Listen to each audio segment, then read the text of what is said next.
Bagian A, kawasan desain domain atau kawasan pertama teknologi pembelajaran merupakan desain atau perencanaan yang mencakup penerapan berbagai teori, prinsip, dan prosedur dalam melakukan perencanaan atau mendesain suatu program atau kegiatan pembelajaran dilakukan secara sistemik dan sistematis. Desain adalah proses untuk menentukan kondisi belajar dengan tujuan untuk menciptakan strategi dan produk. Kawasan desain meliputi 4 cakupan utama dari teori dan praktek. Yang pertama yaitu desain sistem pembelajaran. Desain sistem pembelajaran yaitu prosedur yang terorganisasi dan sistematis untuk penganalisaan proses perumusan apa yang akan dipelajari, perencanaan proses penjabaran bagaimana cara mempelajarinya, pengembangan proses penulisan dan pembuatan atau produksi bahan-bahan belajar, pelaksanaan atau aplikasi pemanfaatan bahan dan strategi, dan penilaian proses penentuan ketetapan pembelajaran. Bagian kedua yaitu desain pesan. Desain pesan yaitu perencanaan untuk merekayasa bentuk fisik dari pesan agar terjadi komunikasi antara pengirim dan penerima dengan memperhatikan prinsip-prinsip perhatian, persepsi, dan daya tangkap. Bagian yang ketiga yaitu strategi pembelajaran. Strategi pembelajaran adalah spesifikasi dari menyeleksi serta mengurutkan peristiwa belajar atau kegiatan pembelajaran dalam satu pembelajaran. Bagian yang keempat yaitu karakteristik peserta didik.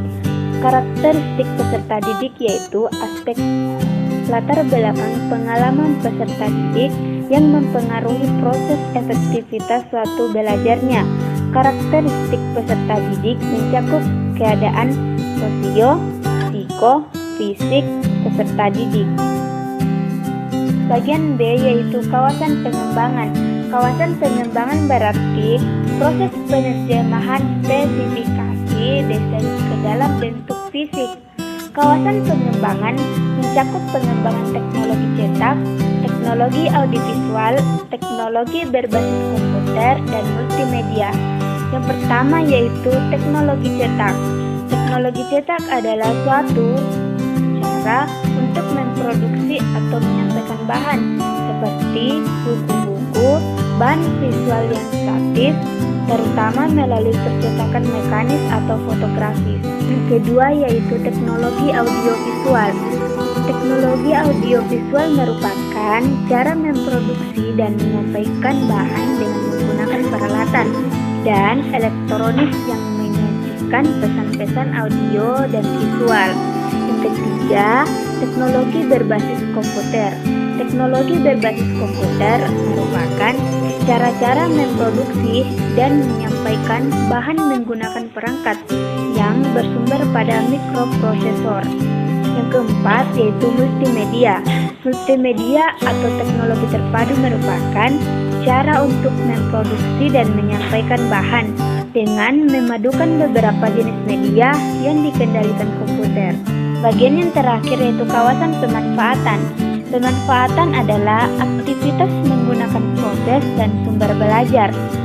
Fungsi pemanfaatan sangat penting karena membicarakan kaitan antara peserta didik dengan bahan belajar atau sistem pembelajaran. Kawasan pemanfaatan mungkin merupakan kawasan teknologi pembelajaran yang tertua, mendahului kawasan desain dan produksi media pembelajaran yang sistematis. Nah teman-teman, itulah tadi materi yang dapat saya sampaikan. Semoga bermanfaat bagi kita semua, terutama bagi diri saya sendiri. Sekian dan terima kasih. Assalamualaikum warahmatullahi wabarakatuh.